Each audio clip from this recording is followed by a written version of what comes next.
Dans quelques jours, Nathalie Perrier et Michael Boeuf seront jugés pour un meurtre, celui de Lionel Véronèse. Ils étaient 3 dans une voiture. Un seul a tiré. Nathalie ou Michael. Ils s'accusent mutuellement. Une première cour d'assises a dit que c'était Nathalie. Mais moi j'ai lu le dossier, d'un bout à l'autre. Et j'avoue que je ne sais pas si c'est elle ou si c'est lui. Je compte sur le procès qui s'ouvre aujourd'hui devant la cour d'assises d'appel de Grenoble. Dans 7 jours, on saura.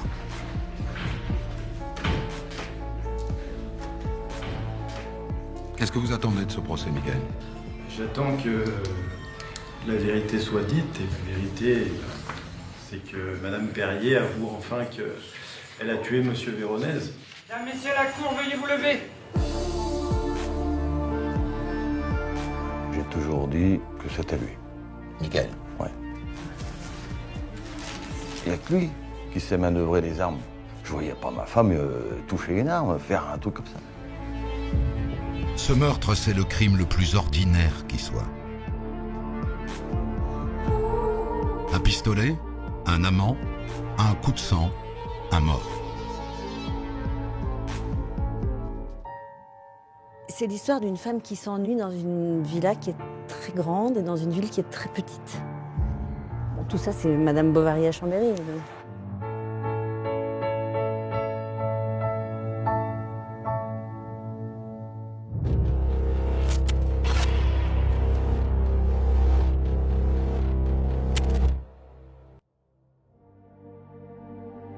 « 30 avril 2012, un lundi, à Carry-le-Rouet, tout près de Marseille. André Juillet, le garde-chasse, vient de sillonner la garrigue.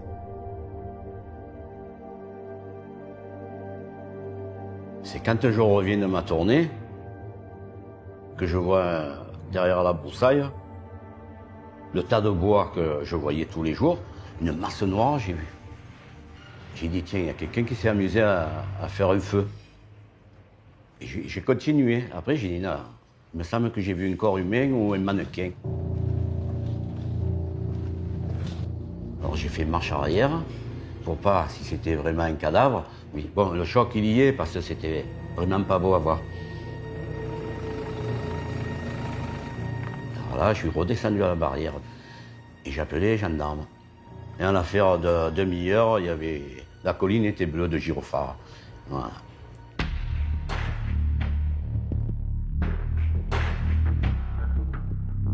Parmi les gyrophares, le maréchal des logis chef Schmitt, que je retrouve sur place. Vous allez bien? Ça va, et vous? Ça va. C'est donc vous qui faites les prélèvements sur la scène de crime. C'était où exactement? Oui, c'est ça, c'est moi qui suis intervenu ce jour-là. C'était ici, au niveau du monticule de terre. Là. Comment ça se présente? Il est dans quelle position et dans quel état? Nous, quand on arrive, en fait, le corps a été obligé d'être bâché par les premiers intervenants parce que la météo est devenue terrible, quoi. Il y a un vent très fort qui s'est levé. On débâche à ce moment-là, effectivement, le corps. Et là, on trouve un corps complètement carbonisé qui est recroquevillé dans un foyer d'incendie qui fait un peu penser à comme un feu de camp avec des morceaux de bois. Vous trouvez rien d'autre sur place que le corps, les bois qui sont dessus? Il n'y a pas de bidon? Non. D'essence? Non, on retrouve absolument rien sur place. On a fouillé toute la zone. Y a rien. C'est vrai qu'on ne retrouve rien du tout. Aucune indication sur l'identité du corps? Non, on n'avait retrouvé aucun papier d'identité, ni quoi que ce soit qui puisse permettre de l'identifier.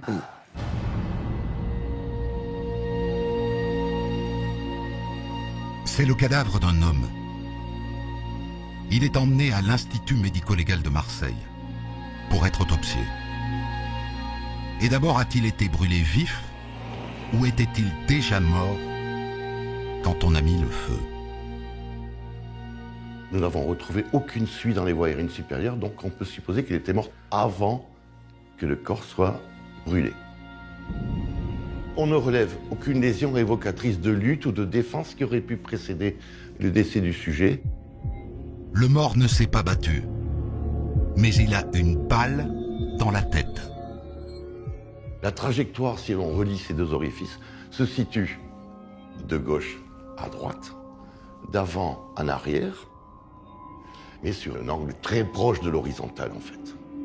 Alors pour ce qui concerne le calibre de ce projectile d'arme à feu, là en l'occurrence l'orifice était mesuré très précisément à 9 mm.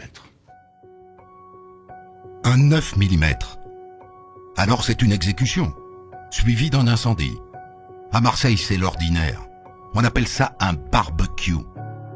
Et donc ça ressemble à un règlement de compte entre voyous, entre dealers.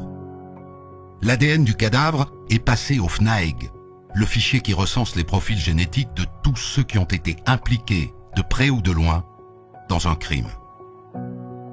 Et il est dans le fichier. Et ça n'est pas un voyou, ni un Marseillais. C'est un homme fiché pour bagarre, un certain Lionel Véronèse, de Chambéry, en Savoie. C'est là-bas, dans les Alpes, que tout a commencé, par un étrange cambriolage.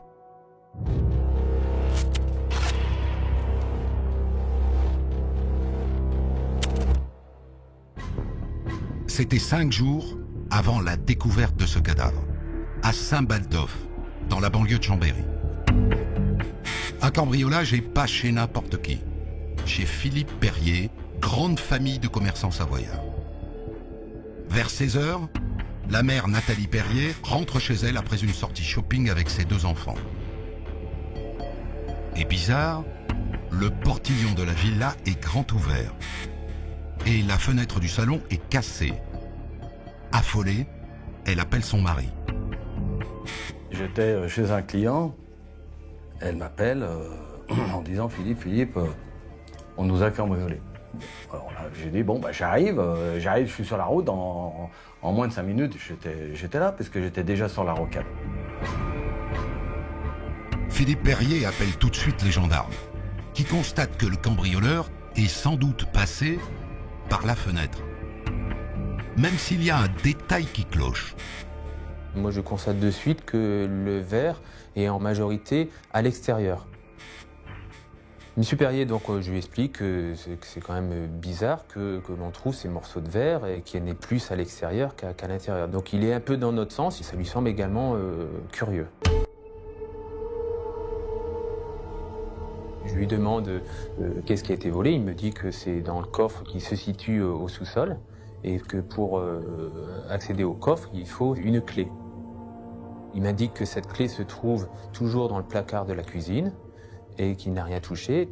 Et après, je le suis jusqu'au sous-sol, devant le coffre qui est resté ouvert avec la clé dessus.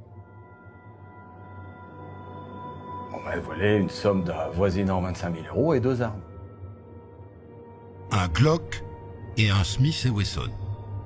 Pas de panique, Philippe Perrier les détenait de façon tout à fait légale. Il est membre d'un club de tir. Il y a autre chose qui intrigue les gendarmes.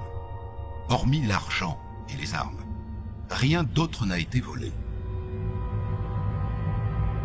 Le cambrioleur qui a fait ce coup savait que cette clé se trouvait à cet endroit. Quelqu'un lui avait indiqué. Pour lui, quelqu'un lui avait indiqué. Nous, on en était persuadés également, vu que rien d'autre n'avait été fouillé.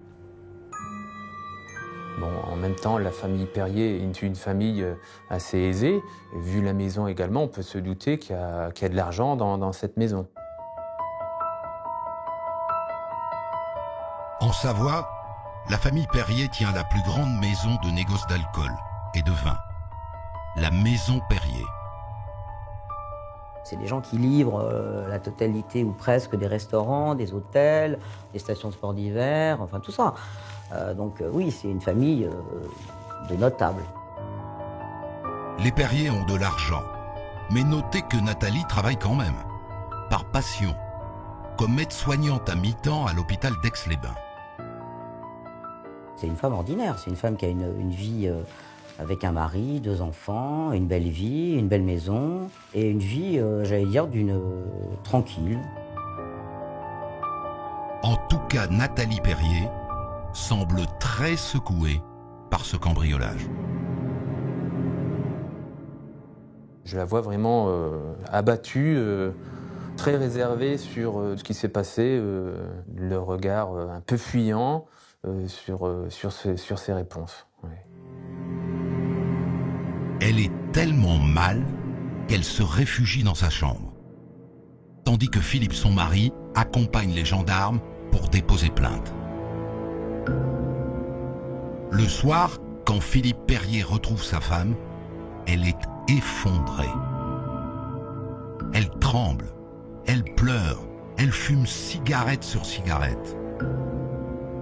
Je lui dis, écoute, c'est bizarre quand même. Je lui dis, tu dois me cacher quelque chose. Tu me dis pas la vérité.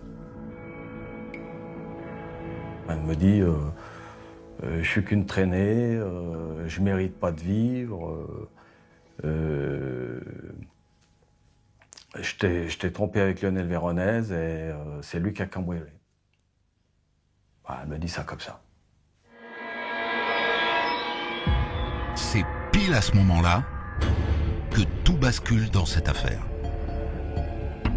Au petit matin, Nathalie vient d'avouer à son mari qu'elle sait qui a fait le cambriolage. Elle le sait parce que c'est son amant, Lionel Véronèse. Et que c'est elle qui lui a dit où était la clé du coffre. Il avait besoin d'argent pour éponger une dette de jeu. Voilà ce qu'elle dit. Elle jure à son mari qu'elle n'avait pas le choix. Il m'a menacé de représailles, qu'ils vont s'en prendre à la famille, aux enfants. Elle avait, pour moi, très peur. Quand Philippe Perrier a porté plainte, hier, il ne savait évidemment rien de cette histoire de cocufiage. Les gendarmes à ce moment-là ignorent donc tout des dessous de cette affaire. C'est lui, Philippe, qui prend les choses en main. Il veut récupérer son argent et ses armes. Ce Lionel Véronèse, l'amant de sa femme, il ne le connaît que de vue. En revanche, son ami, Michael Boeuf, le connaît lui très bien. Philippe Perrier lui a demandé d'aller rencontrer Lionel Véronèse pour lui demander ce qu'il en était, à la fois de la relation avec son épouse et ce qu'il en était du cambriolage. Et Michael Boeuf accepte de jouer les intermédiaires. Le soir même, il va voir Lionel Véronèse dans un bar qui lui dit que tout est faux, qu'il n'est pas l'amant de Nathalie, qu'il n'est pas l'auteur du cambriolage. Il le croise à nouveau le lendemain. Il lui répète qu'il n'a rien à voir avec ce cambriolage. Seulement voilà, quelques jours plus tard, Lionel Véronèse disparaît.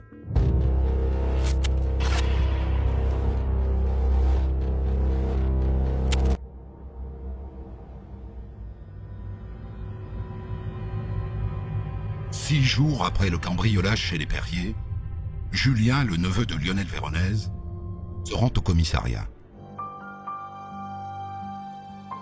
Son oncle, avec lequel il n'a que 4 ans d'écart et qui est comme son frère, a disparu. On l'a cherché partout, dans Chambéry, autour de Chambéry. On a contacté ses amis, ses connaissances. On a fait le tour des hôpitaux et des cliniques. Lionel, il s'était volatilisé.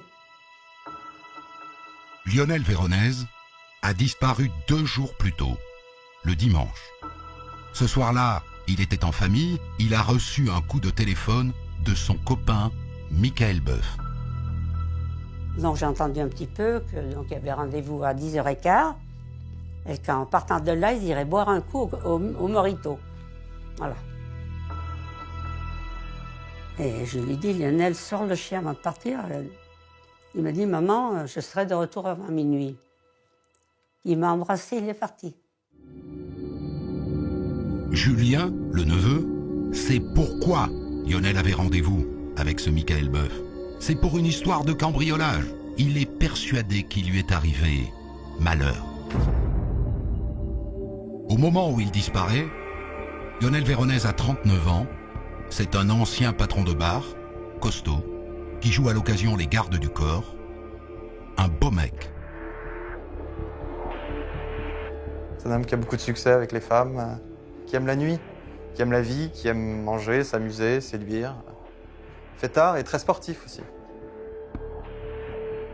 Il a été à la fois garde du corps de Paco Rabanne, ce qui demande quand même un certain professionnalisme, également dans la sécurité, mais sur des établissements de très grande réputation sur Courchevel. Les policiers, naturellement, vont chez lui, chez Lionel Véronèse. va découvrir sur place toutes ses pièces d'identité, son permis de conduire, sa carte d'identité, son passeport, et on va découvrir ses 2 cartes bancaires. Et ça, c'est très inquiétant. Les policiers se penchent ensuite sur sa ligne de portable. Il y a un appel, en effet, de la ligne qui est identifié à Michael Boeuf, très certainement pour confirmer le rendez-vous au bas du domicile de Lionel. On se rend compte également qu'à compter de 22h40, le téléphone de Lionel n'est plus actif.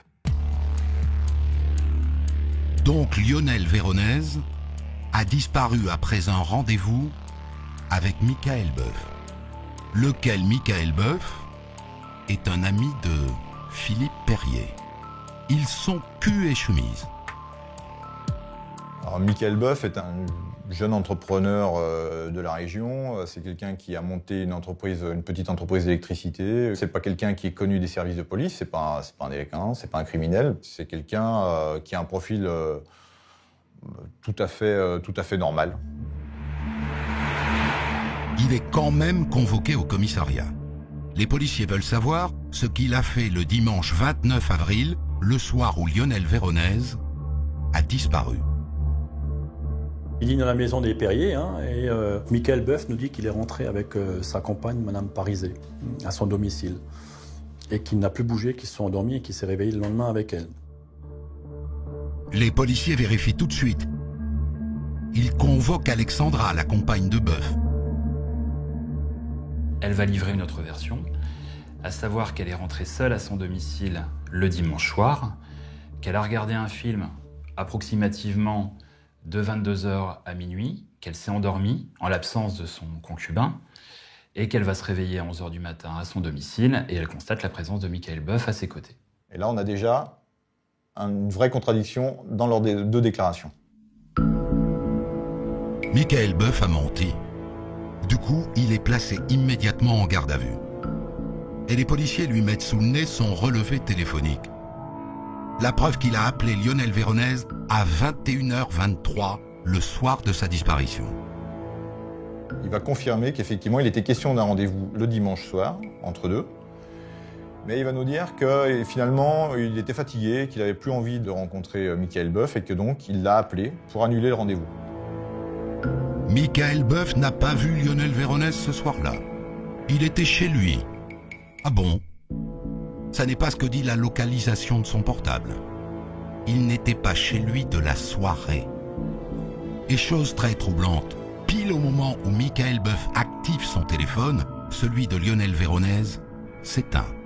Et là, Michael Boeuf passe 4 appels en 4 minutes. Au moment où le téléphone de Lionel ne marche plus, on a 3 appels successifs de Michael Boeuf vers le portable de Philippe Perrier, puis un 4e appel immédiatement après sur la ligne fixe du domicile des Perrier. Pourquoi Michael Boeuf a-t-il déployé autant d'énergie pour joindre son ami le soir de la disparition de Lionel Véronèse? Pour lui dire qu'il avait fait le boulot? Le lendemain matin, les policiers se rendent à Saint-Baldoff et placent Philippe Perrier en garde à vue. Et ils perquisitionnent sa villa. Donc on va directement au sous-sol pour faire la perquisition. Monsieur Perrier a une armoire forte. Comme il fait partie d'un club de tir, il a pas mal d'armes. Donc je saisis 7 ou 8 armes, plus les munitions. Juste à côté, il y a un petit coffre-fort. Et il nous dit qu'il a été victime d'un cambriolage. Cette histoire de cambriolage, pour l'instant, il n'y a que les gendarmes qui en ont entendu parler. Et encore sans les détails. Mais cette fois, devant les policiers, Philippe Perrier donne les détails. La liaison de sa femme avec Lionel Véronèse, le cambriolage qu'elle a organisé parce qu'il avait besoin d'argent. Philippe Perrier raconte aussi qu'il a appelé son ami Michael Boeuf à la rescousse et que l'autre a vu Véronèse le jeudi, le vendredi et le samedi pour tenter d'arrondir les angles, mais que ça n'a rien donné. En revanche, il jure que le dimanche, le jour de la disparition, ils n'ont pas vu Véronèse, ni lui, ni Michael Boeuf, ce que d'ailleurs Michael Boeuf confirme dans le bureau d'à côté. Et à ce moment-là, on reçoit un coup de fil de nos collègues gendarmes de Marseille qui nous informent qu'ils ont découvert un cadavre calciné sur la commune de Carry-le-Rouet, en bordure de mer, et que ce cadavre est en fait Lionel Véronèse. Et là, ça change tout.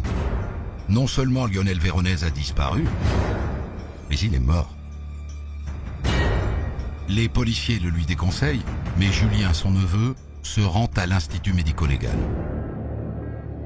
Quand vous arrivez devant ce drap blanc, que vous enlevez ce drap et que vous regardez ce qu'il y a dedans, vous pouvez pas imaginer ce que c'est. J'ai même pas osé le toucher. J'ai même pas osé le toucher. Je sais même pas qui était là, en fait. Je crois que j'ai été choqué, je serais choqué toute ma vie. C'est pas humain de faire ça, vous pouvez pas faire ça.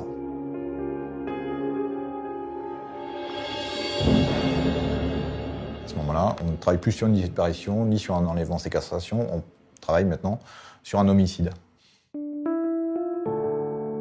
Les voilà donc les 3 protagonistes de mon affaire. Nathalie Perrier, Lionel Véronèse était son amant, elle dit qu'elle a organisé le cambriolage, mais jusqu'à quel point? Et puis Philippe Perrier, le mari trompé, on lui a volé son argent et ses armes. Jusqu'où était-il prêt à aller pour les récupérer? Et enfin, Michael Boeuf, l'inséparable de Philippe Perrier, celui qui l'a chargé de régler l'affaire. A priori, l'assassin est l'un des 3, ou tous les 3, ou 2 sur 3. Mais pour l'instant, en garde à vue, Philippe Perrier et Michael Boeuf ne lâchent rien. Rien. Et on arrive au bout des 48 heures légales. Michael Boeuf, au moment de la nouvelle, est encore en garde à vue et donc on va lui demander ce qui a pu se passer et ce qu'il a fait lui. Est-ce qu'il a tué Lionel Véronèse? Et il dit rien du tout. Non, non, non. Il n'a pas eu rendez-vous avec lui. Et donc il l'a encore moins tué et encore moins transporté sur Marseille. Par contre, Philippe Perrier, dans les tout derniers instants, va nous indiquer qu'en fait, il y a bien eu une rencontre entre Lionel Véronèse et Michael Boeuf le dimanche soir, et que Michael Boeuf est revenu, suite à cette rencontre, est revenu à son domicile et lui a dit que la rencontre s'était mal passée. Mais il n'en dit pas plus et Philippe Perrier dit qu'il ne lui a pas non plus demandé plus que ça. Voilà, ça l'a pas plus chagriné que ça. On a effectivement le sentiment qu'à ce moment-là, Philippe Perrier lâche son copain et nous le donne, entre guillemets. À la fin de la garde à vue, ils sont conduits tous les 2 chez le juge d'instruction. Michael Boeuf est mis en examen et écroué, et Philippe Perrier est placé sous le statut de témoin assisté. Il peut rentrer chez lui.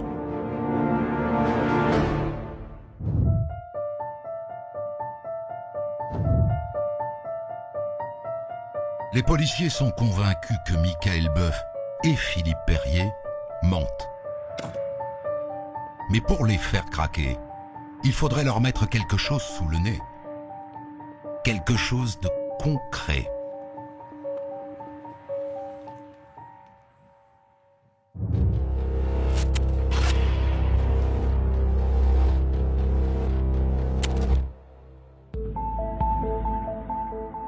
Et l'une des premières questions qui vient à l'esprit, c'est comment le cadavre de Lionel Véronèse s'est-il retrouvé à Carry-le-Rouet?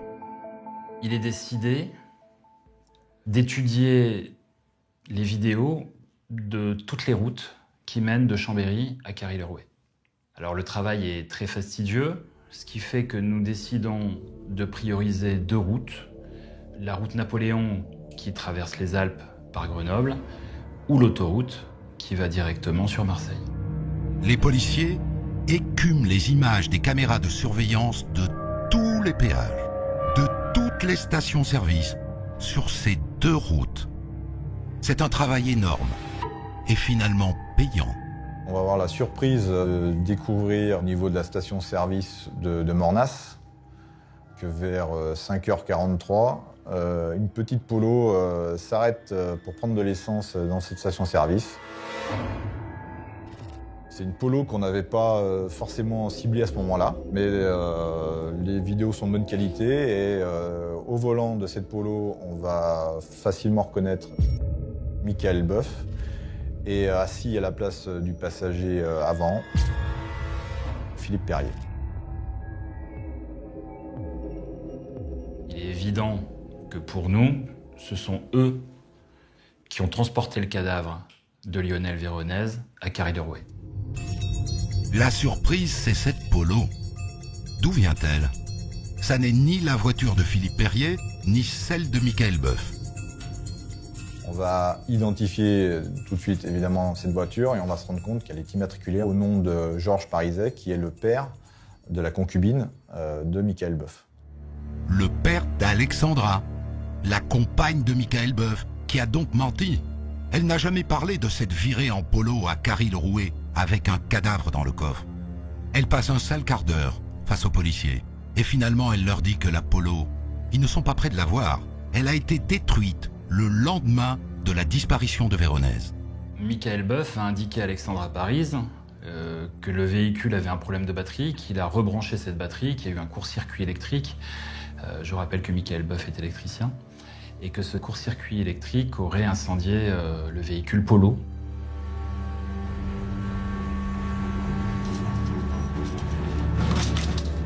Ils parviennent en 48 heures à détruire le véhicule qui leur a permis de transporter le corps jusqu'à Carry-le-Rouet. Donc ils effacent toute trace très rapidement. Bousculée par les policiers, Alexandra ne s'arrête pas là. Elle va amener un élément qui n'apparaissait absolument pas en procédure, c'est-à-dire qu'elle va évoquer le fait que Nathalie Perrier voulait aller rencontrer Lionel Véronèse avec Michael Boeuf le soir du 29. Et à ce moment-là, on commence à avoir l'hypothèse d'une rencontre entre Michael Boeuf, Lionel Véronèse et Nathalie Perrier. Ça, c'est un élément nouveau à ce moment-là. Nathalie Perrier. Elle était donc avec Michael Boeuf au rendez-vous avec Lionel Véronèse. Sacré rebondissement. Et son mari, Philippe Perrier, alors? Au minimum, il a transporté le cadavre. C'est tout. Et puis qui a tiré? Une seule balle a traversé la tête de Lionel Véronèse. Un seul tireur.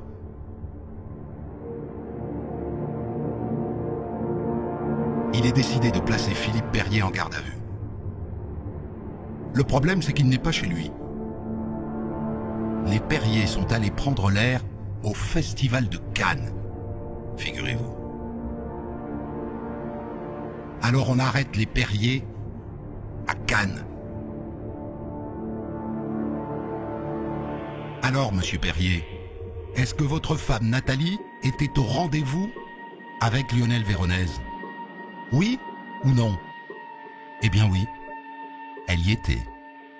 Elle voulait y aller. Elle me dit oui, quand il me verra, peut-être que je m'arrangerai avec lui. Et puis c'est là qu'ils étaient tellement décidés à y aller, tous les deux, que j'ai même dit à ma femme en partant, je lui ai dit, dans le fond, j'ai dit ironiquement, j'ai dit, oui, je lui ai dit, tu le connais mieux que moi.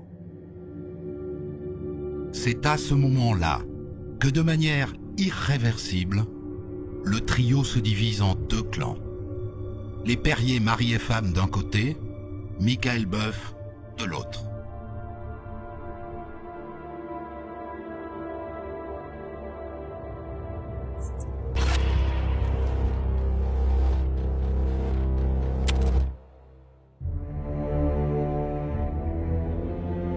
Nathalie Perrier est de retour en garde à vue. Et voilà comment elle raconte le dimanche soir du crime. Elle va reconnaître avoir été présente lors de la rencontre, lors de la récupération de Lionel Véronèse au bas de son immeuble le dimanche soir. Le but étant qu'il rende l'argent qu'il a pris dans le coffre. Donc elle avait expliqué ça, elle avait expliqué que dès qu'ils arrivent, donc Lionel Véronèse monte dans la voiture, là ils vont démarrer, Lionel va évidemment se rendre compte de sa présence, et les explications vont commencer. T'as bousillé ma vie, maintenant arrête de faire le con, tu nous rends l'argent. Tu dis n'importe quoi, vieille folle. T'as qu'à le prouver, connasse. Et là, elle déclare que, sans exactement comprendre comment ça se passe, Michael Boeuf sort une arme et tire une balle dans la tête de Lionel Véronèse. Elle dit que Lionel Véronèse monte dans l'Apollo et que 50 secondes plus tard, il est mort. Là, près de cet arrêt de bus, Michael Boeuf lui tire une balle dans la tête. Pendant qu'il conduisait, il avait un pistolet planqué sous la cuisse gauche. Il a tiré en roulant de la main gauche.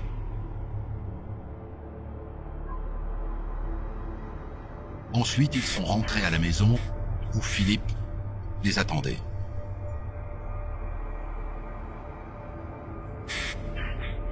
Il me dit, il y a Lionel qui est là, dans la cour. Je suis descendu dans les escaliers, forcément. Quand j'ai vu Lionel affaler sur le tableau de bord, j'ai tout de suite compris. Et là, ça a été c'était le coup, là, le coup de bambou, là. C'est là que Michael aurait demandé à Philippe de l'aider à se débarrasser du corps.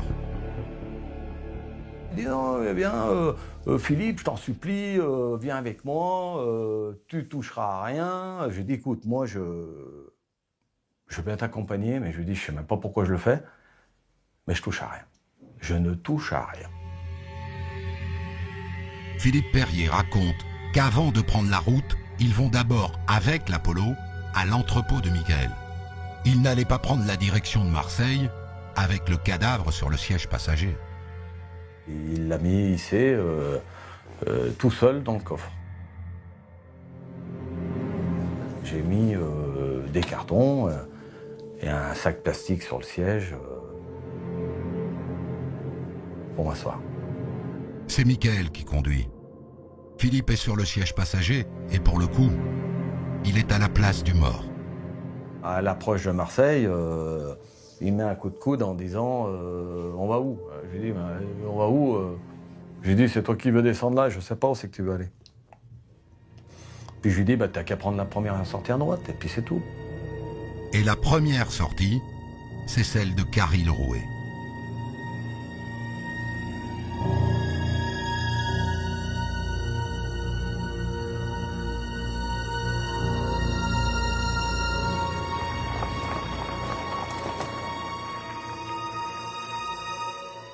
Comme j'ai toujours dit que je ne touchais à rien, je suis descendu de la voiture, il a reculé et il a déposé le corps par terre.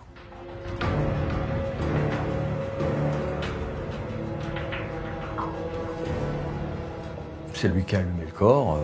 Moi, j'ai même pas voulu y voir, je suis resté dans la voiture et j'ai même pas regardé. Voilà, j'ai même pas regardé. Et puis après, il est arrivé en courant et on est parti. Détail qui a son importance.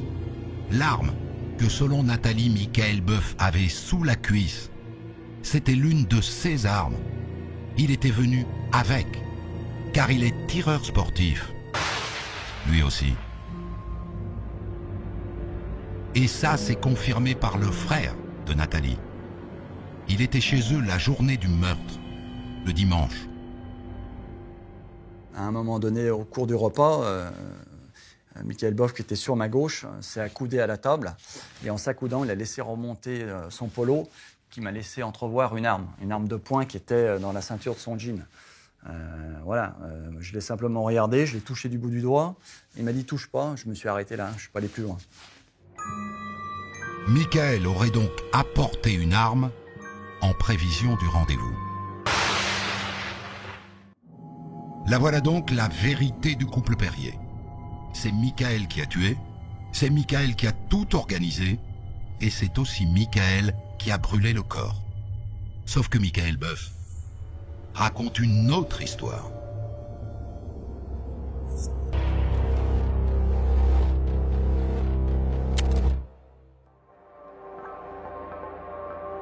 Cette histoire, Michael Boeuf la raconte 10 jours plus tard au juge d'instruction. Il sait par ses avocats que les Perrier ont parlé. Il sait qu'ils l'ont chargé, l'un et l'autre. Alors lui aussi, il raconte. Dans sa version, c'est Philippe Perrier qui fournit le 9 mm. Michael Boeuf dit que juste avant de partir au rendez-vous où Lionel Véronèse va être tué, Philippe Perrier lui aurait donné une arme chargée, armée, dans un chiffon jaune. Michael Boeuf dit qu'en route, Nathalie, qui est assise à l'arrière de l'Apollo, réclame le pistolet, au cas où. Alors il le sort de la boîte à gants et il le lui tend. Il dit que Nathalie Perrier lui aurait demandé cette arme, Michael Boeuf la lui aurait donnée, il serait allé chercher Lionel Véronèse, et 50 secondes plus tard, Nathalie Perrier lui tirait une balle dans la tête. Dans la version de Michael Boeuf, le crime a eu lieu ici. Il dit que c'est en passant près de ce mur que Nathalie a tiré sur Véronèse. Ensuite, il est d'accord avec Nathalie. Il rentre chez les Perrier, où Philippe les attend. Mais sur la suite aussi, il y a divergence. C'est Philippe, dit Michael, qui met le cadavre dans le coffre. C'est Philippe qui nettoie seul le sang.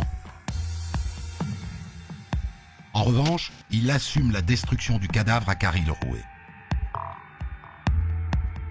Et Boeuf fait cet aveu. Ça peut paraître anecdotique, mais vous savez, c'est pas facile pour un homme de venir dire « j'ai allumé ». Tout ça, ce sont des toutes petites choses qui donnent totalement de la véracité, de la crédibilité aux déclarations de Boeuf, qui lui reconnaît sa part de responsabilité et de culpabilité. Nathalie accuse Michael. Et Michael accuse Nathalie. Et Philippe, on a encore du mal à situer son rôle exact. Il n'a pas tué, il n'était pas dans la voiture. Les deux sont d'accord là-dessus. Mais est-ce qu'il lui donne l'arme, chargée et prête à tirer? Mais bon Dieu, qui sont ces trois-là? Qu'est-ce qui les unit? Comment en sont-ils arrivés à un meurtre?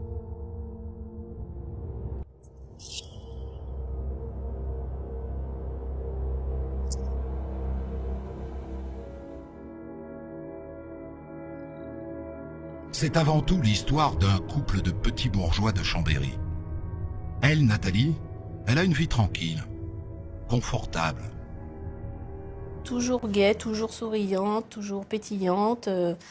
C'était la joie de vivre et puis elle aimait faire plaisir aux gens. Du coup, elle avait aussi un petit peu d'argent. Donc c'est vrai que les cadeaux de Noël, par exemple, c'était toujours des beaux cadeaux. Elle nous recevait à table, c'était toujours des belles tables. Et puis voilà, elle était très, très, très pétillante. Enfin, pour moi, c'était presque, je la regardais presque avec admiration, presque, on dirait. Mais la vérité, c'est que depuis quelque temps, Nathalie s'ennuie. 20 ans de mariage, fortune faite, les enfants qui ne vont pas tarder à quitter le nid.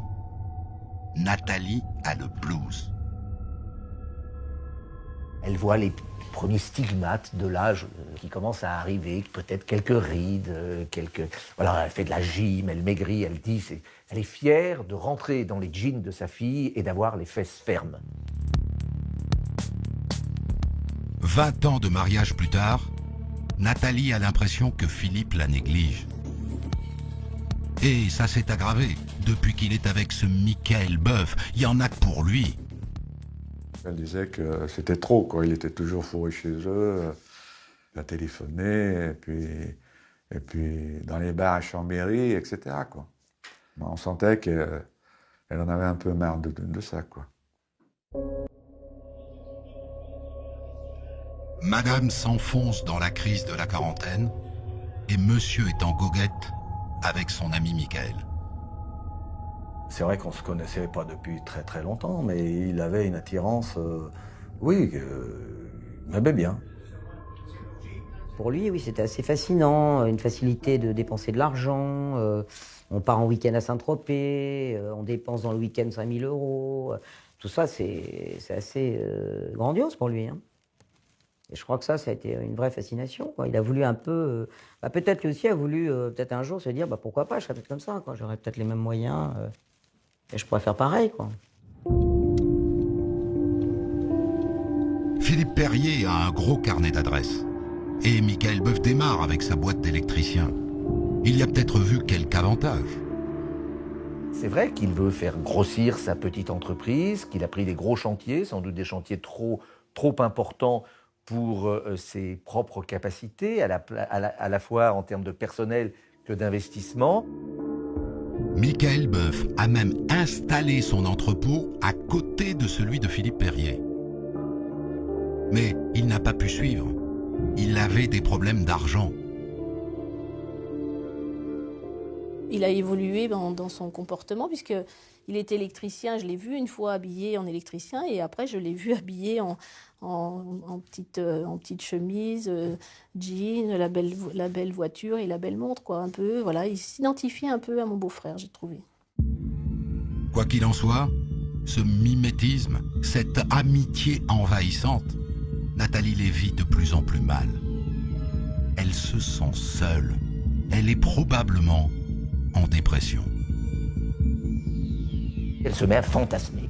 La femme se met à fantasmer, à sortir, à aller en boîte de nuit, à boire plus que de raison, à raccourcir de plus en plus ses jupes, ses robes, à aguicher, à draguer.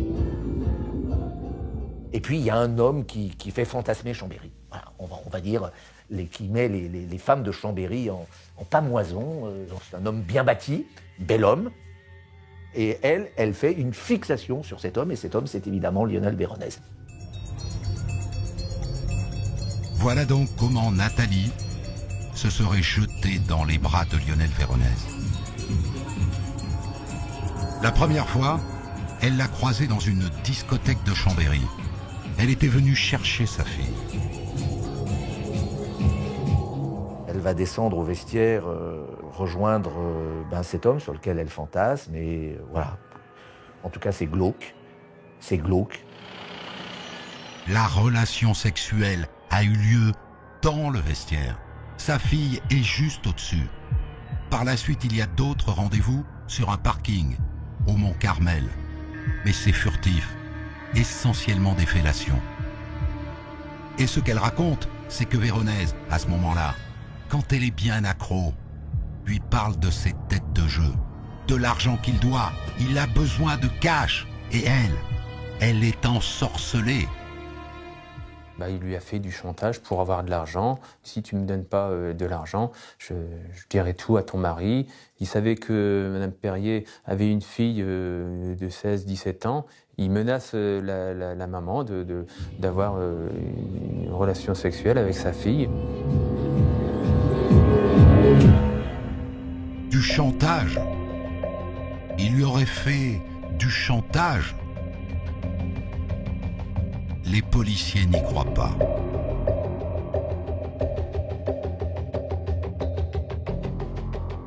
Sur les menaces éventuelles, on ne peut être que perplexe, dans la mesure où lorsqu'on étudie le relationnel téléphonique entre les intéressés, c'est toujours Nathalie Perrier qui appelle Lionel Véronèse.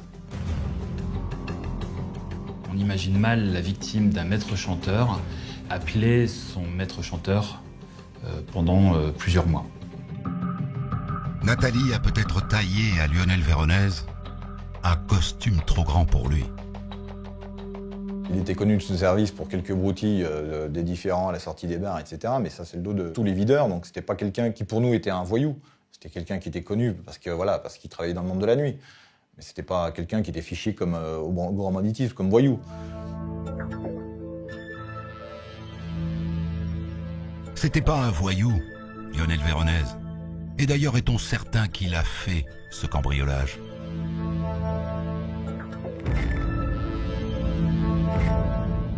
On n'a pas retrouvé de traces de Lionel Véronèse chez les Perrier. Il n'était pas chez les Perrier au moment du cambriolage. Ce cambriolage a été orchestré par Nathalie Perrier.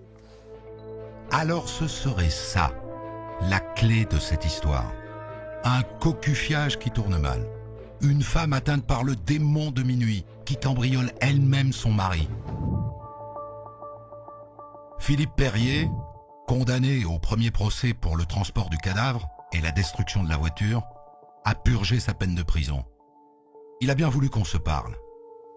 Comment est-ce que vous résumeriez cette histoire? Moi, je dirais, c'est un couple qui est parti en sucette.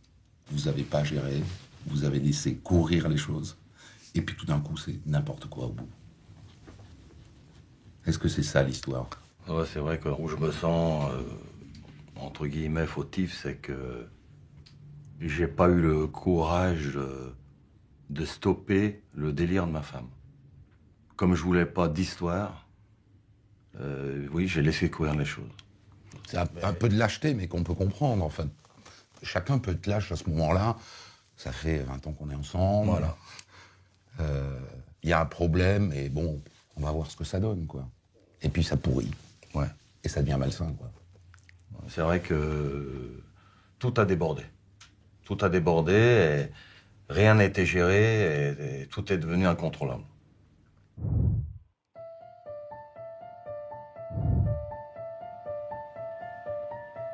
Dans cette enquête, pour l'instant, on a un peu de mal à situer Philippe Perrier.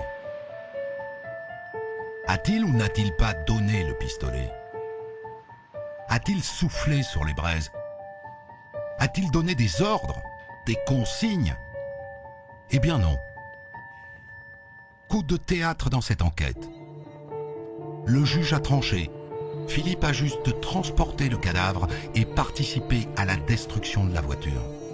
Ça va chercher dans les 3 ans maximum.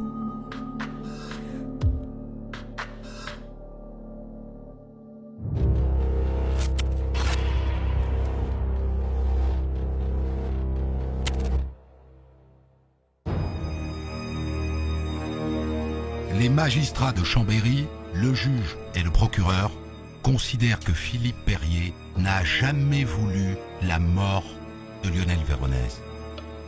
À un moment donné, Philippe Perrier leur dit de ne pas y aller parce que le lendemain, on a rendez-vous avec la gendarmerie, qu'il n'est donc pas nécessaire d'y aller. Il indique alors à Nathalie, si véritablement vous voulez y aller, dites-lui simplement qu'il garde l'argent pour lequel, soi-disant, il aurait eu une dette de jeu et qu'il nous rende le reste.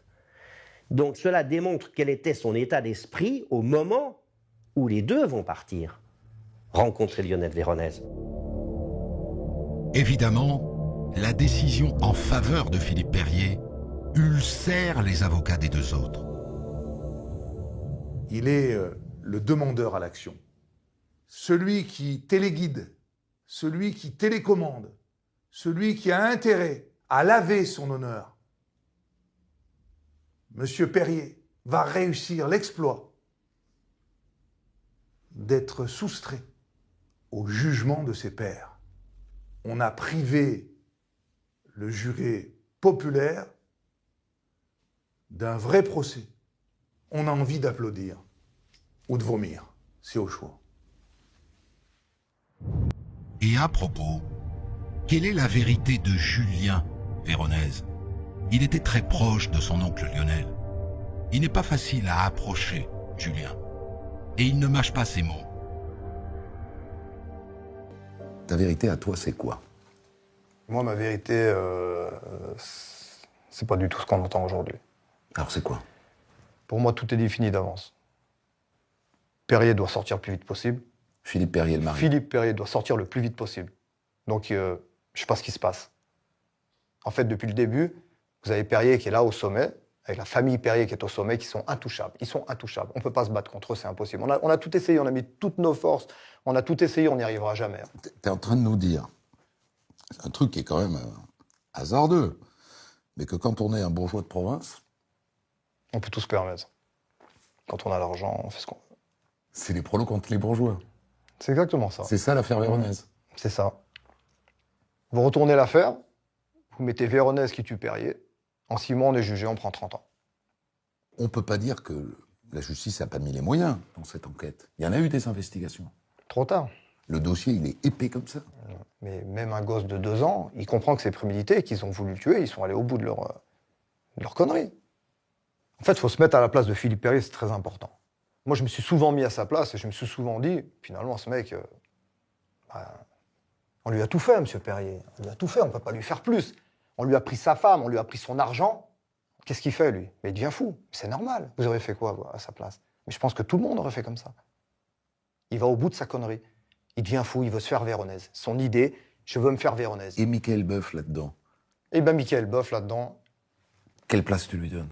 Michael Boff, là-dedans, c'est le centre du monde. Sans lui, on ne peut pas tuer Lionel. Par contre, il y a un détail qui est très important, il faut qu'on revienne, c'est un détail vraiment, c'est le plus important pour moi. Vous avez Boff qui se dit ami de Lionel. Alors qu'on soit bien clair, Boff, ça n'a jamais été l'ami de Lionel. C'était juste un ami de comptoir, où on buvait une tournée ou deux, c'est tout. Ils n'ont jamais été amis. Parce que s'il avait été ami de Lionel, il aurait dit, écoute Lionel, moi je te crois. Je sais que tu n'as pas volé l'argent, je sais que tu n'es pas un cambrioleur, je sais que tu n'es pas un voleur, tu n'as jamais volé personne. Donc Lionel, fais gaffe, parce qu'il y a Perrier, il est en train de devenir fou. Mais à aucun moment, il lui dit. À aucun moment, il lui dit à son ami, soi-disant son ami Lionel, fais attention, fais gaffe pour ta vie, t'es en danger.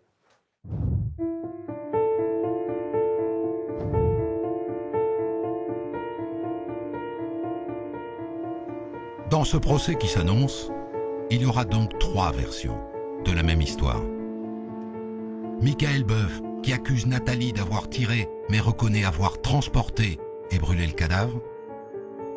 Nathalie Perrier, qui accuse Michael Boeuf d'avoir assassiné son amant. Enfin, la famille de la victime, les Véronèses, qui accuse Michael Boeuf d'avoir tiré et pense que Philippe Perrier est le commanditaire.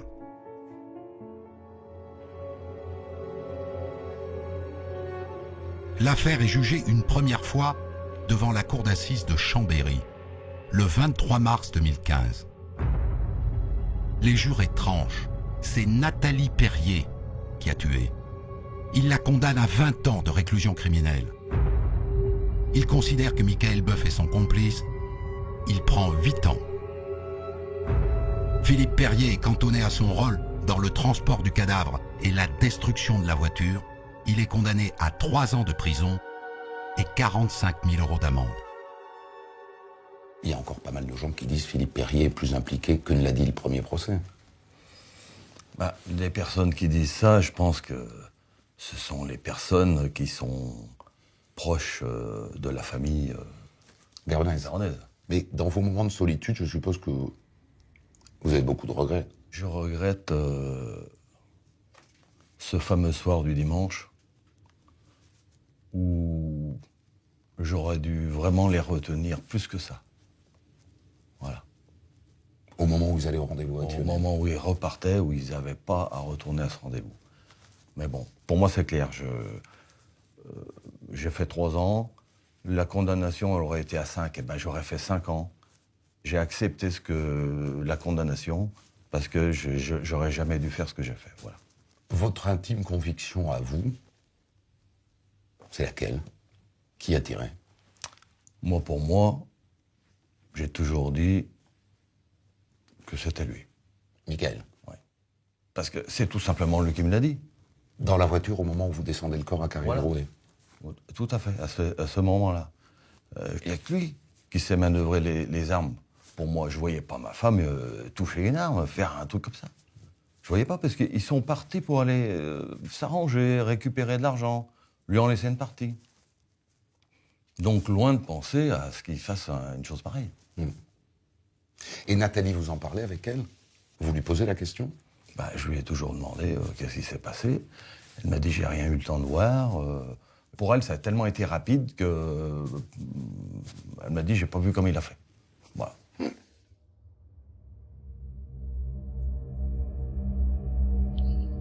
Après le premier procès, Nathalie Perrier, en toute logique, a fait appel. Et du coup, le parquet a fait appel de la condamnation de Michael Boeuf. Il va donc y avoir un nouveau procès dans quelques jours, mais ce sera sans Philippe Perrier. Il a purgé sa peine, il viendra comme témoin.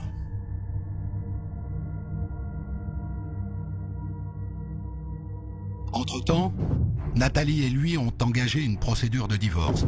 Et maintenant, elle se fait appeler Nathalie Michelier. Et pour ce deuxième procès, qui va avoir lieu à Grenoble, elle a engagé un nouvel avocat, le ténor local, Ronald Gallo. Bonjour Christophe. Ça va? Ça va, ouais. Dans ce dossier, pour toi, il y a un gros enjeu. Elle prend 20 ans au premier procès. L'autre accusé prend 8. Comment est-ce qu'on est arrivé à déterminer la responsabilité de Nathalie Michelier dans ce dossier? Elle est dans la voiture. Elle est à proximité de celui qui va décéder, avec le conducteur. Donc elle est là, Et la question, c'est, nécessairement, si c'est pas l'un, c'est l'autre. C'est l'autre. Et donc, malheureusement, je crains que c'est le résultat un peu d'un tirage au sort, oui, d'un coup de dé. Est-ce que toi, pour défendre Nathalie Michelier, tu dois forcément enfoncer Michael Boeuf?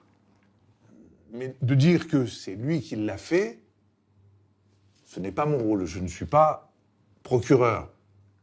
Mais en disant ce n'est pas Nathalie, tu dis c'est Michael. Nécessairement, les regards se tournent vers Boeuf. Il est possible qu'à l'issue de ce procès, ta cliente s'en sorte et que Boeuf soit chargé, ou que les deux s'en sortent. Il y a un vrai suspense. Oui, c'est vrai que, je le dis, c'est assez rare comme situation. Ah oui.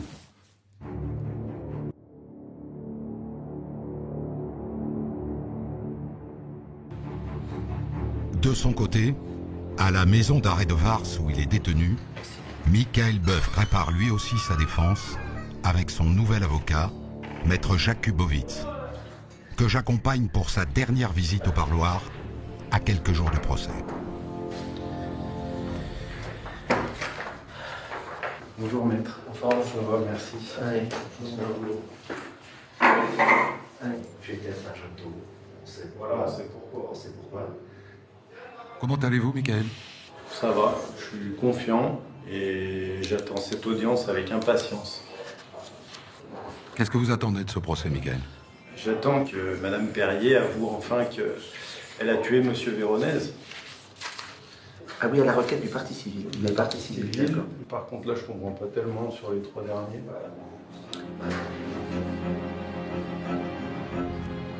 Dans ce procès à 1 contre 1, j'aimerais bien savoir quelle est la stratégie de maître Jakubowicz que je prends pour l'un des meilleurs avocats français. Lui, il n'a pas bougé de position depuis 2 ans. Il n'est pas le tireur. C'est le seul dans ce dossier qui n'a jamais varié dans ses déclarations. Le moins que l'on puisse dire, c'est que ce n'est pas le cas ni de Nathalie Perrier, ni de Philippe Perrier. Si c'est Nathalie Perrier qui ment, si elle veut prendre moins, elle a intérêt à changer son témoignage. C'est pas facile aujourd'hui, hein, après avoir menti aussi longtemps, de dire j'ai menti, c'est ma faute, ma très grande faute. La lumière est arrivée, je vais vous dire la vérité, toute la vérité et la vraie vérité. C'est pas très facile, hein. Tout le monde s'attend à ce qu'il se passe quelque chose à ce procès, que ça ne soit pas une copie du précédent, mais alors quoi? Qu'est-ce qui peut se passer? Je l'espère évidemment pour mon client, évidemment, hein, parce que c'est le gros bonnet, pour ne pas dire le gros imbécile, et j'emploierai pas un terme encore plus fort, au milieu de cette affaire, qu'il paye chèrement, parce qu'effectivement, il a été d'une légèreté absolument inacceptable. «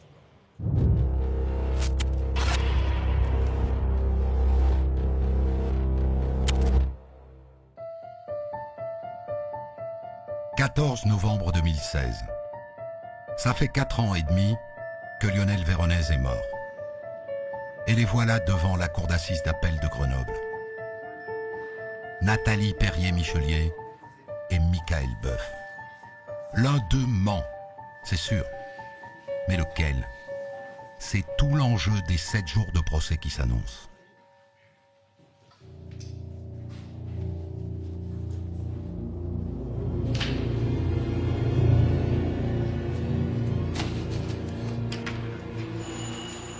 À son entrée dans le box des accusés, je suis frappé par l'état physique de Nathalie.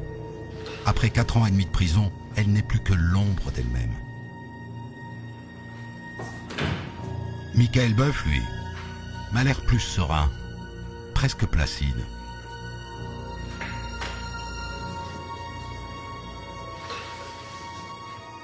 On sélectionne les jurés, on fait l'appel des témoins.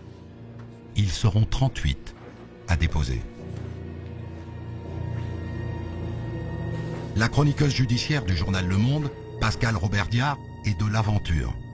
C'est une Savoyarde, elle connaît bien Chambéry. Son regard m'intéresse. Je subodore que Chambéry, le microcosme petit bourgeois, le café de Paris, tout ça, ça te plaît, ça t'intéresse? Ben oui, parce que c'est l'histoire d'une femme qui s'ennuie dans une villa qui est très grande et dans une ville qui est très petite. Et puis elle va prendre un amant. Bon, tout ça, c'est extrêmement ordinaire, c'est la vie. Voilà. Sauf que, au bout de cette petite histoire extrêmement ordinaire, extrêmement banale, il y a un corps carbonisé qui est retrouvé dans un terrain vague près de Marseille. Et ce qui est toujours très intéressant, enfin moi, c'est tout l'intérêt de la chronique, c'est qu'est-ce qui fait que des gens ordinaires franchissent la ligne. Voilà. Qu'est-ce qui fait qu'à un moment donné, on bascule dans le crime. Ils sont exactement comme nous. Je veux dire, on peut vraiment s'identifier à eux. Et c'est Madame Bovary à Chambéry. Ouais, tu as raison. Dès le premier jour, des policiers viennent à la barre détailler le déroulement de leur enquête et les éléments qu'ils ont recueillis. Aucun d'eux ne le dit clairement, mais j'ai l'impression que pour eux, tout converge vers Nathalie, la Madame Bovary de Chambéry. L'avocate générale Thérèse Brunisseau lui tente une perche. « Cette semaine, madame, c'est votre dernière chance de dire la vérité. Réfléchissez bien cette nuit, Madame Perrier-Michelier, car cette vérité, vous la devez à vos juges et à vos enfants. » En guise de réponse, Nathalie se tasse dans son box. Dès le deuxième jour, les avocats de la partie civile lancent l'offensive. Ils veulent démontrer que Lionel Véronèse n'a pas été victime d'un meurtre, mais d'un assassinat, que tout était prémédité. Ils comptent sur 2 témoins qui sont convoqués aujourd'hui. 2 types du milieu grenoblois, d'après ce qu'on dit.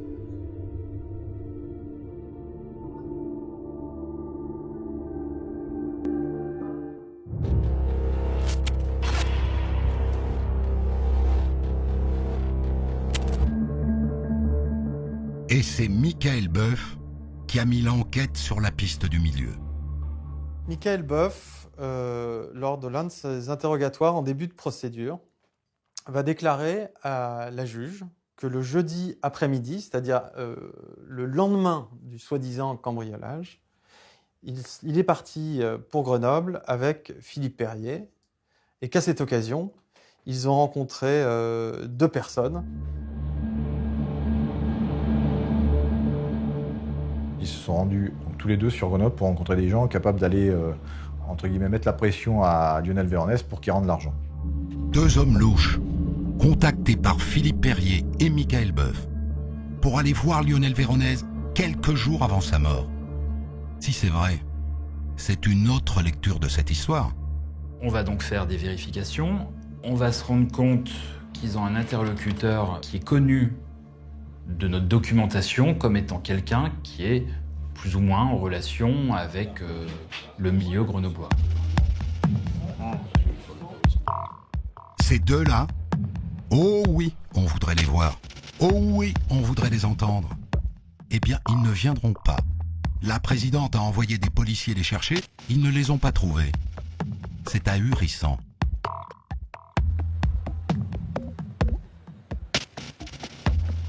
Ce sont donc les enquêteurs qui viennent en parler et dire qu'ils n'ont jamais cru à cette piste. Et on peut les comprendre. Le bémol, c'est que Nathalie Michelier et Michael Boeuf, à aucun moment, ils ne viennent dire, en fait, c'est ni moi, c'est quelqu'un d'autre. Or, ils sont opposés l'un à l'autre, on ne voit pas bien pourquoi ils serviraient un mensonge commun. Eh bien, je vais vous dire pourquoi. Michael Boeuf, le jeudi, on sait qu'il discute avec ce membre du milieu grenoblois. On le sait. On sait que ce membre du milieu grenoblois dit « C'est vrai qu'on est venu me voir, pas pour apporter des fleurs à M. Véronèse. » On le sait. Michael Boeuf, qu'est-ce qu'il nous dit ? J'ai rien entendu.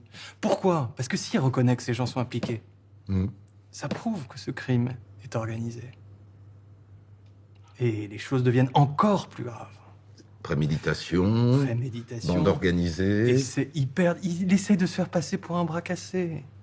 Ils essaient de se faire passer pour des amateurs. Mais ce qu'ils sont en partie. C'est pour ça qu'ils ont eu besoin de l'aide de certaines personnes. C'est sa dernière chance, à Boeuf.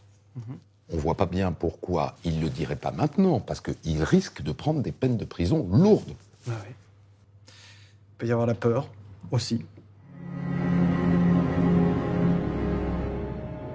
Les 2 membres supposés du milieu ne sont pas venus. Je crains que la partie civile ait perdu une manche. De toute façon, la présidente a clos le chapitre. Le procès a pris du retard. Il faut avancer.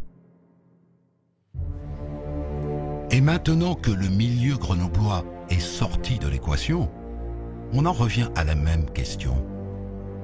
Qui a tiré? Nathalie ou Michael?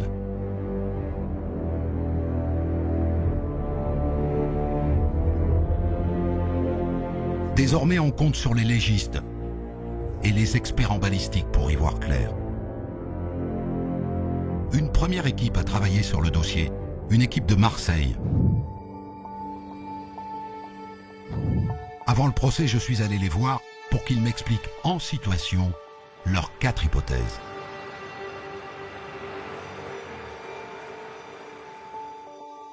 Comment allez-vous?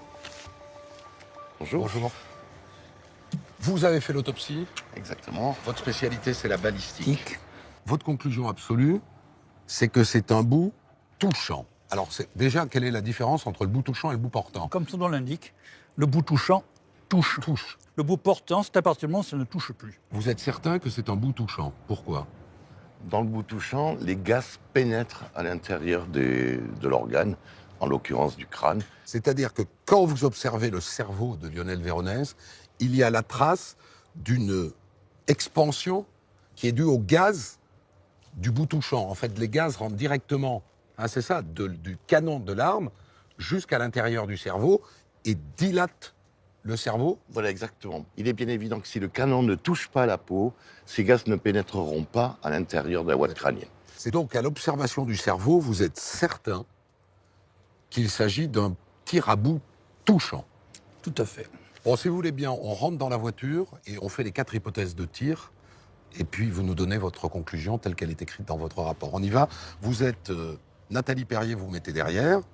Vous vous mettez vous-même à la place de Michael Boeuf, côté conducteur. Et je suis Lionel Véronèse et je me mets côté passager.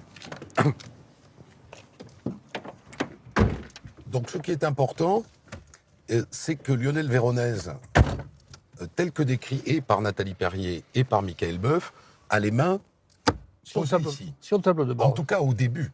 Au début. Il est possible qu'après, il ait bougé. Première hypothèse. Michael Boeuf est donc en train de conduire sur une route sinueuse. Il a son arme dans la portière. Et on va faire la première hypothèse, qui est le tir de la main droite de Michael Boeuf. Je suis donc moi là, je discute avec vous. Première hypothèse, allez-y, faites le geste qu'on voit, son incompatibilité. Voilà. Pourquoi c'est incompatible? Un mouvement très large, je suis obligé de ne plus regarder la route. Oui. Je ne tiens le volant que de la main gauche et je suis obligé de regarder ma cible. Donc le tir main droite de Michael Boeuf, selon vous, est impossible. Tir main gauche maintenant. À bout touchant, on est toujours d'accord. C'est impossible? Même problème, j'ai même mon bras qui me coupe la vue et je suis obligé également de regarder toujours ma cible. Donc je ne conduis plus le véhicule. D'accord. Passez l'arme à votre collègue. Alors là, on peut imaginer qu'il n'a plus les mains sur le tableau de bord. S'il parle avec Nathalie Perrier qui est derrière, il est plus ou moins comme ça. On est d'accord? Donc, tir main droite de Nathalie Perrier. Allez-y. C'est problématique. L'amplitude des mouvements est très importante et ça oblige également à une prise de position pour le tir. Oui. Ce n'est pas évidemment naturel, ni très rapide. D'accord. Et maintenant, le tir main gauche de Nathalie Perrier, je suis toujours comme ça. Voilà. Il rentre directement. Il rentre directement. Votre conclusion à tous les deux, c'est que le tir a eu lieu de l'arrière et de la main gauche. On est d'accord? On est d'accord? Oui. Alors qu'elle est gauchère. Gauchère. Et c'est ça qui est déterminant. Tout à fait. Les experts marseillais disent que c'est Nathalie qui a tiré, de l'arrière. Mais le problème, c'est qu'un second collège d'experts a travaillé sur le même dossier des Lyonnais de l'Institut national de police scientifique d'Écully. Et eux, ils sont d'une prudence de sioux.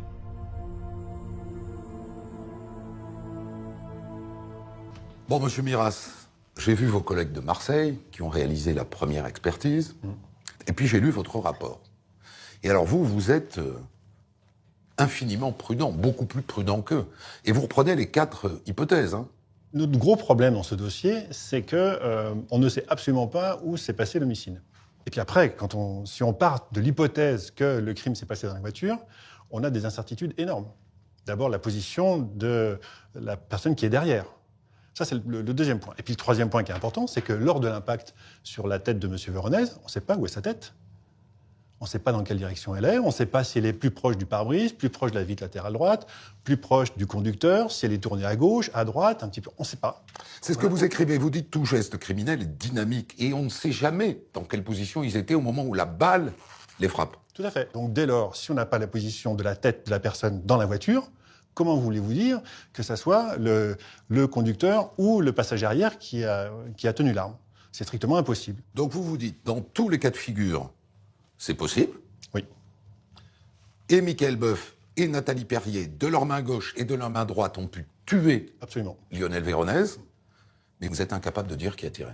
Ben, on n'a pas le droit d'avoir une hypothèse, en l'occurrence, que l'on puisse affirmer. Mais nous, on aimerait qu'un expert, ça puisse répondre à une question. Les Marseillais ont répondu. Vous vous dites, je peux pas.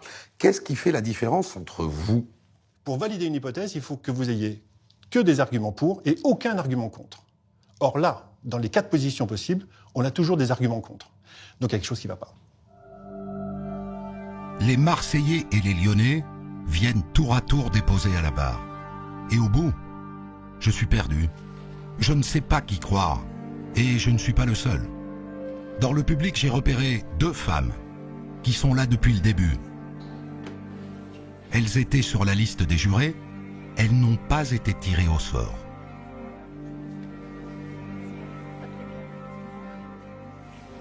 Ça va? Ça va, oui. On vient de vivre un moment qui peut être considéré comme un moment clé. 2 collèges d'experts en balistique médico-légale sont venus témoigner à la barre. Est-ce que le Lyonnais vous a convaincu quand il dit on ne peut pas savoir, on ne peut rien déduire au fond de cette étude médico-légale? Moi j'étais dans le doute, parce que main gauche, main droite, effectivement, on ne savait pas exactement, on était dans le flou après leur présentation. Et vous? Les Marseillais précisent quand même qu'eux, ils avaient le cadavre entre les mains quand ils ont fait les expertises et qu'ils avaient un peu plus d'éléments. Et pour eux, là où ils ont une certitude, c'est que c'est bout touchant. Et après, la deuxième chose qui m'a interpellée, c'est qu'ils disent pas que c'est elle qui tire. Ils disent que la version qu'elle apporte, elle, à savoir que Boeuf serait comme ça, en train de tirer, n'est pas cohérente puisqu'il ne peut pas être à bout touchant. Il aurait fallu qu'il soit comme ça. Mais elle n'a pas dit qu'il était comme ça, elle a dit qu'il était posé sur l'avant-bras. Donc ils disent que sa version à elle n'est pas cohérente avec les faits, ce que j'en retiens, mais que celle de M. Boeuf, par contre, est cohérente, à savoir un tir par derrière. Enfin, c'est ce que... Donc les Marseillais vous ont plus convaincu que les Lyonnais? Moi je vous dis, hein, moi non. Moi je suis paumé. C'est vrai que M. Boeuf conduisait, et que c'est compliqué quand même d'avoir une arme, de conduire en même temps. Et puis quel était son intérêt à lui de tuer M. Véronèse? Et son intérêt à elle? La passion. La passion. Oui, on a réussi à lui faire dire qu'elle était amoureuse de Véronèse, ce qui est aussi un petit pas en avant. Donc vous êtes moins paumé que moi, alors, si j'entends ça. On n'a pas encore tout vu, on n'a pas encore tout vu, il en reste encore beaucoup à voir. Ouais. Le lendemain, cette impression d'avancer dans le brouillard ne s'est pas vraiment dissipée.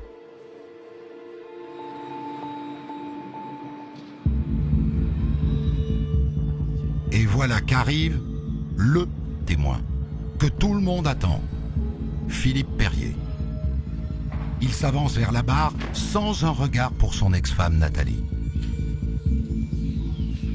Dans ce procès, il n'est plus accusé, mais c'est tout comme.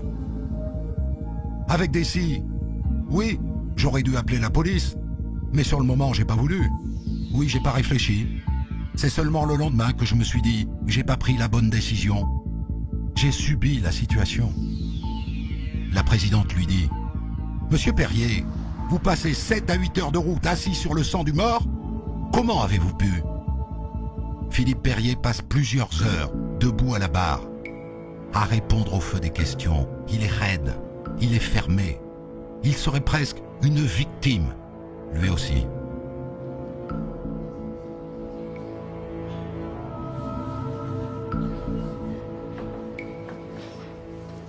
Ça va? Salut. Comment tu l'as trouvé, lui? J'avais l'impression qu'il retenait un truc, mais pendant des heures, quoi, et ça sortait pas. 8 heures. Ouais, 8 heures. 8 heures, Ouais. là. Et j'avais cette impression. C'était pas vrai, quoi. C'était pas spontané. Hmm. Il n'y avait pas d'émotion. Alors, soit il se coupait du truc parce que c'était trop horrible, soit, enfin, à mon avis, il y avait quelque chose d'autre. Effectivement, on a le sentiment qu'il n'a pas tout dit, qu'il retient quelque chose. Il avait le regard un peu dans le vide, comme ça. Moi, il me faisait penser, tu sais, à un enfant qui a fait... Enfin, qui veut pas dire un truc et les parents qui disent « Ah, est-ce que c'est toi qui as fait ça ?» Et lui, dans la posture, hein. Dans la posture, il était vachement fermé sur lui. Ouais. Il a gardé le blouson fermé comme ça jusqu'à la fin. Ouais. Non, mais voilà, il était cadenassé, quoi. Ouais, Physiquement, totalement. et là, regarde, il est physiquement cadenassé.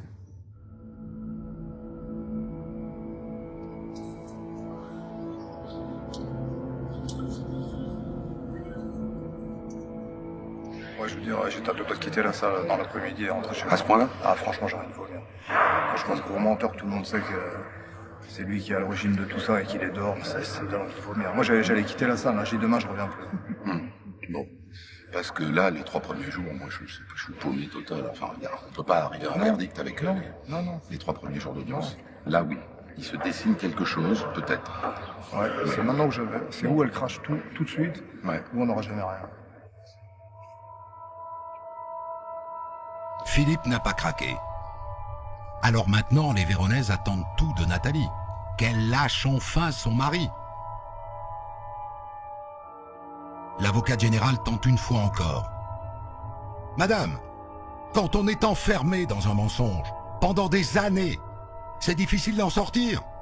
Essayez de faire un pas vers la vérité.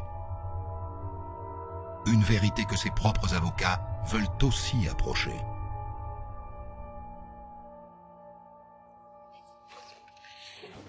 Vous l'avez amenée ce matin à s'ouvrir un peu plus, puisqu'elle a dit pour la première fois « Je pense que mon mari, Philippe Perrier, est plus impliqué qu'on ne l'a dit jusqu'à maintenant dans ce dossier. » Elle est dans une situation qui est complètement inextricable.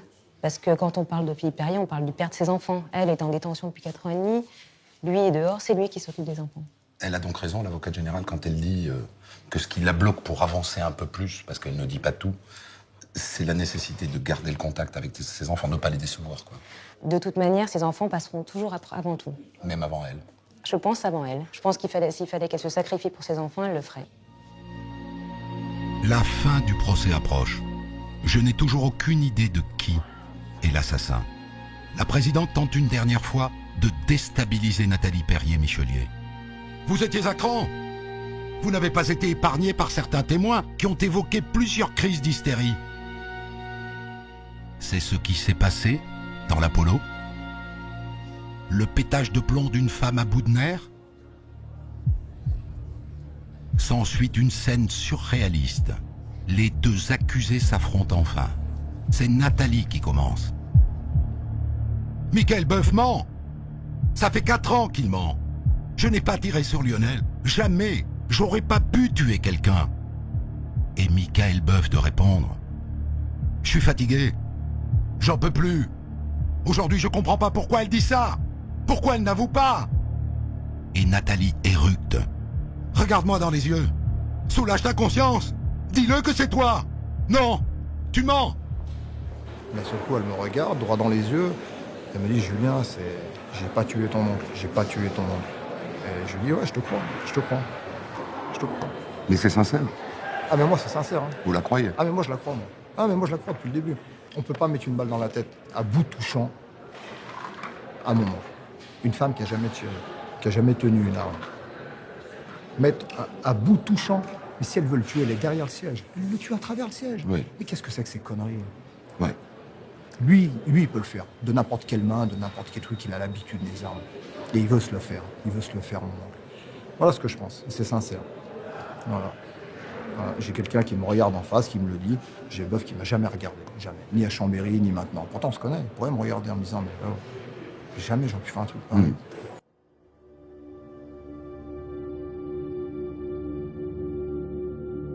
À l'issue de cet échange houleux, Nathalie s'écroule en larmes.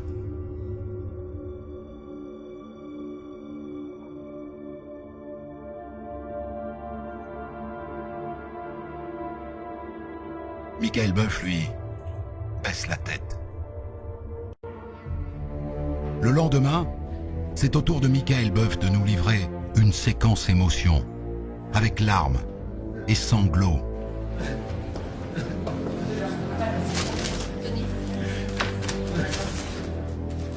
Il y avait tout qui était bien dans ma vie. Elle m'a bousillé ma vie, cette folle. Les Perrier m'ont tout pris. Ils m'ont anéanti. Je sais plus quoi vous dire pour que vous me croyiez. C'est pas moi. Mais Michael est moins ému que Nathalie. Sur son banc, Julien Véronèse secoue la tête d'agacement.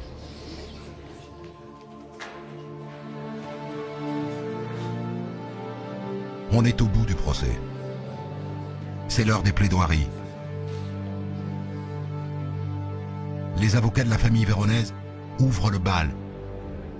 Et ils défendent toujours la même théorie. C'est une théorie qui est la vôtre, ou est-ce que votre client vous a contraint? Non, si je n'y avais pas cru, je ne l'aurais pas plaidé. La théorie, c'est que c'est un trio qui est à l'œuvre. Oui. Nathalie Michelier, son rôle, c'est? L'instigatrice. C'est-à-dire? C'est elle qui ment à son mari. Selon moi, elle a volé l'argent de son mari. Ouais. Et en accusant Lionel Véronèse, il se couvre. Mais du coup, elle déclenche quelque chose qui est terrible. Elle déclenche la haine, la colère de son mari, qui dès le lendemain va prendre contact avec des gens du milieu. Ça la dépasse, quoi. Enfin, ça la dépasse. Je pense qu'elle a aussi intérêt à ce que Lionel Véronèse meure. Parce que s'il meurt, jamais on ne connaîtra son secret. On ne saura jamais qu'elle a pratiqué une fellation sur Lionel Véronèse. Ça serait donc ça le secret que tout le monde veut cacher? Non, le secret, c'est qu'elle a volé l'argent de son mari. Et combien? Plus que 25 000. Peut-être. Et Michael Boeuf, là-dedans, c'est qui dans votre scénario? L'exécutant. Il a des problèmes de trésorerie et il a des dettes. Vous êtes déterminé à obtenir une nouvelle information pour impliquer Philippe Perrier dans ce dossier? Si on a les éléments, on le fera. Vous allez chercher? Parce que c'est du temps, ça. Je veux dire, c'est des détectives privés, enfin, c'est des moyens. Non. Une déclaration à l'audience importante, comme celle de Nathalie. Demain? Demain. Ou pas? Ou pas. Plus sûrement ou pas. On verra. Il n'y aura pas de déclaration importante le lendemain. Dans son réquisitoire, l'avocate générale a une vision très claire du dossier. Elle pense que c'est Nathalie Perrier-Michelier qui a tiré. Et qui a tué Lionel Véronèse. Mais elle considère que Michael Boeuf est son complice. Alors elle demande 20 ans pour chacun d'entre eux. J'ai un peu de mal à saisir.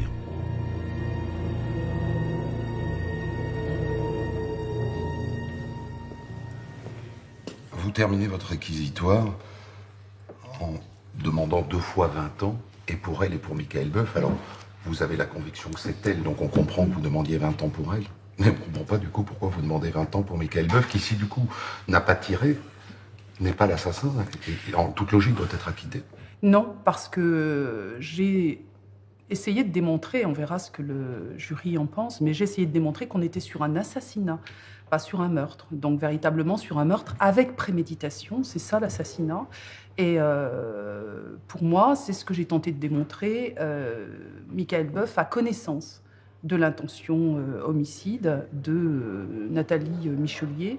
Il lui fournit l'arme, une arme qui est chargée et armée au moment où il lui donne.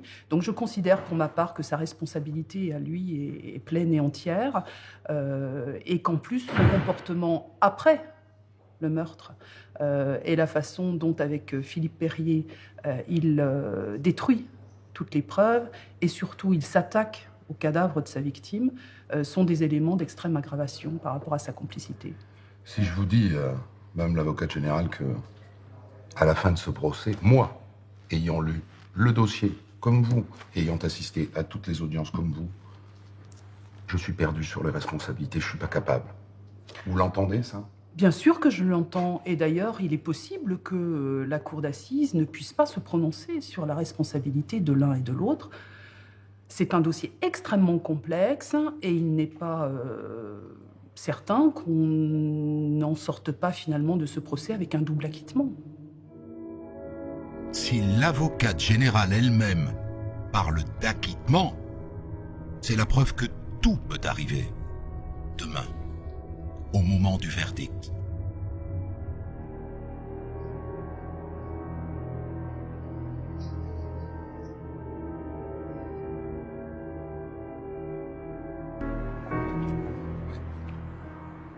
Est-ce que vous avez finalement une intime conviction? C'est la question que je vous pose. Moi, je pense que ce qu'a développé l'avocate générale est ce qui est le plus proche de ce qui a dû se passer. C'est donc Nathalie Perrier. C'est elle qui aurait appuyé sur la détente et c'est quand même un coup monté par le trio. Et vous? Moi, je pense la même chose. Est-ce qu'au fond, vous n'êtes pas soulagé de ne pas avoir à prendre la décision? Oui. Oui. Oui, je plains les jurys. Oui, les jurés. Avant que les jurés ne se retirent pour délibérer, les deux accusés ont la parole une dernière fois. Je tenais à vous dire que je ne suis pas coupable. Quand Boeuf a abattu Lionel dans la voiture, j'étais choqué. Je serai traumatisé toute ma vie, dit Nathalie d'une voix blanche.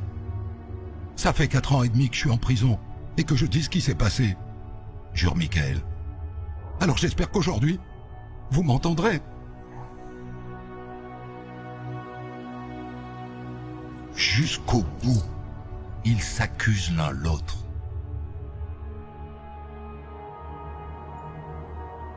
La famille véronaise ne connaîtra pas la vérité.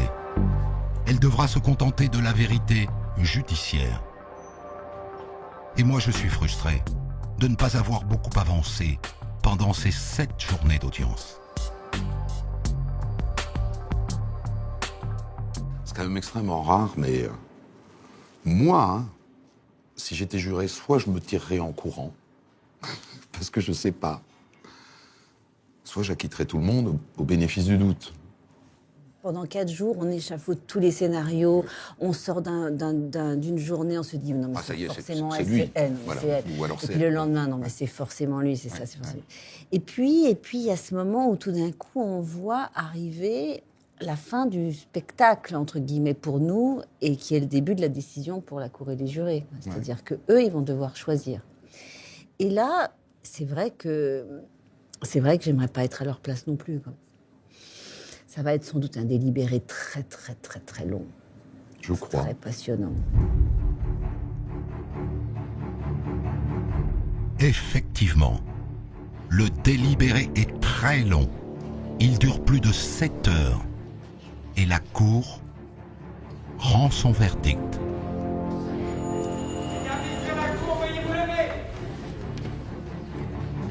Nathalie Perrier-Michelier est condamnée à 20 ans de réclusion criminelle pour la seconde fois.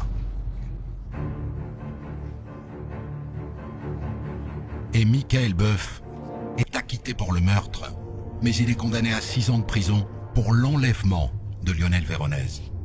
Il a gagné 2 ans par rapport au premier procès. Vous êtes soulagé? Je m'en doute. Vous êtes bientôt dehors. Ça n'est pas le verdict qu'attendaient les Véronaises, mais ils ne laissent rien paraître.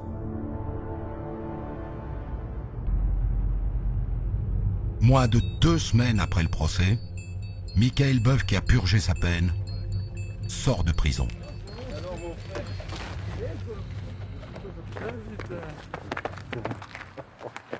Comment vous vous sentez ce matin? J'ai les jambes qui tremblent, je suis super heureux. Ouais. Ouais. Je réalise même pas encore. Là. Ouais. Quand est-ce qu'on vous a annoncé que vous sortiez si vite après le procès? Ouais, très vite. Il y a 2 jours à peine, ouais. Mais c'est une épreuve de fini. Ouais. Derrière vous? Derrière moi, ouais. J'ai plus qu'à récupérer tous ces papiers, prendre mon plus beau stylo et écrire des nouvelles pages pour mon futur. Est-ce que ça se fera à Chambéry? Pas sûr. Non, je pense pas, non. Faut tourner la page de faut Chambéry. tourner la page, ouais. Changer de ville. Ouais, exactement. La justice devait trancher. Elle a tranché. C'est Nathalie qui a tué Lionel Véronèse. Mais du fond de sa cellule, elle se dit toujours innocente. Elle m'a écrit. Je sais que je ne suis pas coupable. Je sais que je ne suis pas une menteuse. La prison est un enfer pour moi. Je vis un incroyable cauchemar. Je ne sais pas encore combien de temps ça va durer.